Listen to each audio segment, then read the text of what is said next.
Hello everyone, this is Abhinav from Phone Bunch, and today we will be reviewing the Motorola Moto G Dual SIM. We have the 16GB variant for you. On the left of the device you can see that there's absolutely nothing, but you can see the two-tone finish. At the top there's glossy and the bottom part is rubberized. At the top you have the secondary noise cancellation microphone as well as a 3.5 audio jack. On the right of the device you have the buttons, the physical ones that is, the power lock and unlock button, which is a bit wobbly, and so is the volume rocker, but they do offer good feedback. At the bottom you have the micro USB data syncing and charging port as well as the primary microphone of the device. Now let's move over to the back. Here you have the 5 megapixel autofocus camera, the loudspeaker, the single LED flash. The camera is a bit deep set in, so it won't get scratched when you put the phone on its back. The back has a very nice matte finish to it, but it does attract fingerprints. Nevertheless, it makes the phone very easy to hold, which you can see there's a slight curve to the entire device, which makes it really easy to hold. Now let's get the back cover off. The back cover actually fits quite tightly. It's a bit hard to remove as well. So on the inside, you can see the first micro SIM card slot. The second one is on the right side. In the middle, you have the 2070 mAh non-removable battery. And well, that's just about it. Now we'll replace the back cover with one of the shells that we got. Now let's close up all the locks. Again, you can see that the phone looks really nice in this cover. It gives a very nice contrast to the front and back, although it's not rubberized, but it does have a matte painted surface and it doesn't attract fingerprints as easily as the black one does. It is as solid as the other cover as well, and you can see that the phone feels really good to hold in the hand. If we have a look at the back, you can see the tapered design which easily fits in your palm, and the buttons too have been ergonomically placed so that you can very easily use the phone in a single hand, whether you are a left-handed person or a right-handed person. Now let's talk a bit about hardware. So the phone is powered by the MSM 8226 Snapdragon 400 quad-core processor clocked at 1.2 GHz. And you have a display that's 4.5 inch and 720 by 1280 pixels. It is supported by 1 GB of RAM and Adreno 305 GPU. Talking about the display, you have a 4.5 inch display here that's 720p HD resolution. It has great color reproduction and viewing angles. Furthermore, it has Gorilla Glass 3 protection also, so it won't get scratched easily. Now let's talk about network and call quality. So this is the default dialer in Android 4.4.2 KitKat. It's a smart dialer. It also allows you to insert pause and wait. Then there is different call logs, this time around separately for all of your calls as well as your missed calls. So you can see it differently if you have any missed calls, that is. We didn't have any issues with network or call quality with even both the SIMs on. It's a dual standby device. In dual SIM settings, you can see that you can enable or disable either or both the SIM cards, and you can also choose which SIM card would be used for your mobile data. Then we have the call settings. You can again here choose your primary SIM card from which calls will be made. And well, that's pretty much about call settings. Now let's talk about the camera. So you have the HDR mode which can be set to auto, on or off. Flash again, you have the same modes. You also have a separate option where you can adjust the focus as well as exposure manually. Then you have slow motion video capture, panorama mode, you can tag your locations and whether to take 16:9 widescreen photos and turn shutter on or off. Now I'll just show you, this is the bracketing mode in which you can manually adjust where you want to focus, and the exposure would be adjusted according to that location. Now I'll just show you, I'll take a small picture here. I'll just remove that. So you can see here that it has been focused and you can simply take a picture by tapping on it. There you have it. Here are some of the images that we have taken with the 5 megapixel autofocus camera of the Moto G. We use the flash as well.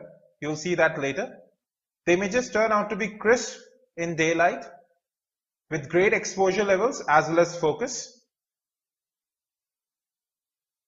The camera here is actually better than average, even though it's just a 5 megapixel unit. The color reproduction in HDR quality images is really good. So here are images taken with flash off and flash on in low light indoors. And here is an outdoor shot at night with flash off and flash on the right. We'll have a separate camera review later. For now, let's talk about multimedia. So this is the default headset that you get with the device. These look cheap, but they are actually good to listen to. But sometimes they do rattle a little bit. They have a silver pin and a single button interface, which has a very clicky sound to end and receive calls. These won't replace your standard headsets from other companies, but definitely you can listen to music on them. Now I'll play a song for you so that you can listen to the loudspeaker.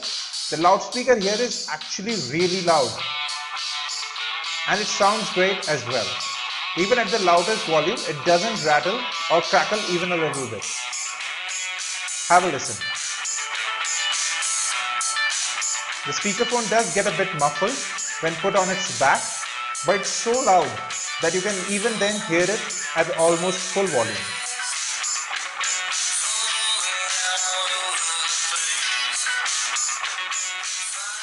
Android 4.4 KitKat also introduced the complete album art on your lock screen, which you saw right there. Now I'll show you the FM radio interface. So this is the default FM radio interface. You can stop or change channels from in between. You also have a list of all the channels. From here you can change. There's not much in terms of settings. You can just change your radio region or scan, and you cannot listen to FM radio through your speakerphone. You have to listen through your headset, and you can favorite some of the channels as well. At present it's quite limited. Now we'll play a 1080p video which is supported natively by the Moto G. There are no issues with video playback or stuttering. The display too performs brilliantly without any ghosting or freezing. Have a look.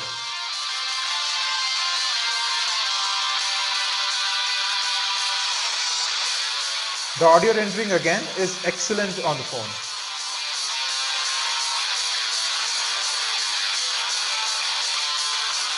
Now we'll play a YouTube video. It's USB OTG support on the phone after Android 4.4.2 KitKat. We have already told you that with Android 4.4.2, the USB OTG support was baked into the platform, and you don't need any third-party apps whatsoever. It works as soon as you plug in the USB OTG cable. You can see from right here that it's running Android 4.4. We'll have a link to this video below. You can see that yourself. There you have it. Now let's go ahead and we'll check if USB OTG works or not. I'll just show you that we are playing this video in HD mode, which is supported on the phone. Now let's talk about software. First we'll get into settings. Let's get into about now.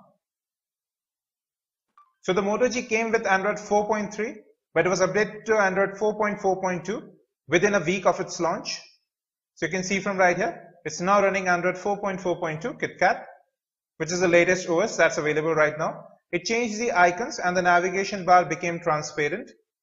There are several other changes inside the hood, which we'll talk about right now. So you have a new location toggle, which allows you to set location settings. We'll show that to you later. On the Moto G, you have option for USB tethering, Wi-Fi tethering, as well as Bluetooth tethering. So everything is available to you right here. Then you can also choose the default SMS app, which was introduced with Android 4.4 KitKat. Let's get into display. Here you have the usual wallpaper settings, auto rotation, sleep timeout, as well as the daydream feature. You can also auto adjust brightness as you have an ambient light sensor present. You can also disable your notification LED, which is up top, white in color, and you can use wireless display as well if it's available with you. Next, let's talk about storage. So you have 12.92 GB that's available out of 16 GB storage, and you have the USB disk option built in this time around, which was not present in Android 4.3. And you can choose your USB computer connection, whether to connect it as a camera or as a media device, so you can store files on your phone's internal storage. Now let's talk about battery. So you can get a day and a half's use easily with the Moto G on average usage. But if you are a heavy user, you won't get more than a day's use if you do some gaming as well. Gaming takes a lot out of the battery life. Now here's the location settings, where you can individually check which apps use your location, and you can choose the mode also, how accurate it should be when these apps are requesting your location. Now let's get into security options. So here you have an option to disable widgets, so they won't be shown on the lock screen. Then you have different screen lock options, including face unlock, which works quite well. And well, that's pretty much it about settings. You have Motorola privacy, which actually just takes care of whether you want to send information to them or not. Then you have the cloud print support, which comes baked into Android 4.4, using which you can print to any printer that's on your network. The launcher here is quite stock. You have 5 home screens, and that's just about it. And you can see how fluid the interface works here. It's stock Android, of course. Not many apps come pre-installed except Google Apps and some of the Motorola applications. I'll just show you Moto Assist. It's a great application. It works automatically. If it detects a meeting in your calendar, it will switch to this mode, which you can customize yourself. We have a video for that too. And you can also set your sleeping times when the phone would go into silent mode, or whichever profile you have chosen through the application. Now I'll just show you Moto Migrate as well.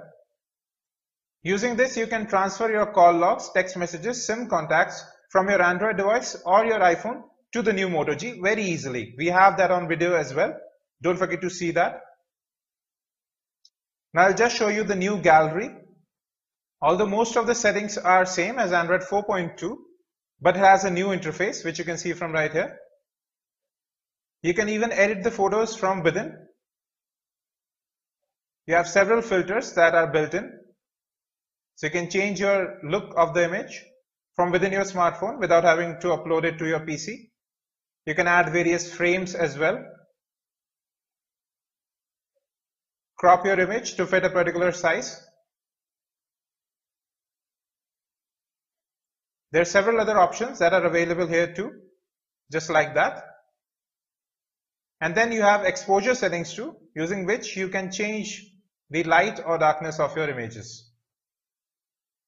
So there are many settings using which you can manipulate your photos. And then you have the different camera roll option as well as timeline and albums view. Now I'll show you one more option that comes with Android 4.4.2 KitKat. It's called the full screen or immersive mode for applications. Right now you can see both the status bar as well as the navigation bar at the bottom. And now both have gone. So this is the new immersive mode in which the entire display can be used by your application. Some games and some apps have already made use of this, but most are still to change to the new platform. Now let's talk about web browsing. We have already loaded mobile.phonebunch.com. It's our mobile website. You can see that it works quite well. There are no issues with scrolling. It's quite fast, and so is the rendering. Now we are loading our desktop website. It has almost loaded up. And you can see that even though it's not loaded completely, it works absolutely fine. There are no issues with rendering. Now I'll use pinch to zoom. Pinch to zoom is quite fluid here. And you can see that the text looks absolutely crisp and it's quite readable on the sharp 4.5-inch 720p display. Here's Google now. Okay Google, what's the time in New York? The time in New York, USA is 4:51 a.m. Okay Google, set an alarm for 6 p.m. Setting alarm for 6 p.m. And you can see how well this works on the Moto G. And the alarm has been set. Even in terms of daily use, the performance of the device is truly excellent. It never stuttered, there was no lag whatsoever, and the display performed adequately. The touch response too is truly excellent. And no matter how many apps you are running in the background, the phone zips along every task and switches between apps as easily as if you are running them for the very first time. The battery life too is quite good, and you can easily get 1.5 days, that's 1.5 days, with moderate usage. Then there are the customization options with these shell covers as well as the flip shell, which add a sense of personality to the device. In terms of gaming too, we found that the phone is truly excellent and it played almost every high-end game with no effort at all. At this price point, the Moto G is the best phone that you can get today, even though it doesn't have expandable storage. Well, that was all for tonight. You can watch its gaming review, its look after Android 4.4.2 KitKat update, and the unboxing with our first impressions as well as hands-on images. Thank you for watching. This was Abhinav Pathak. Don't forget to subscribe and like. Thank you and have a great day.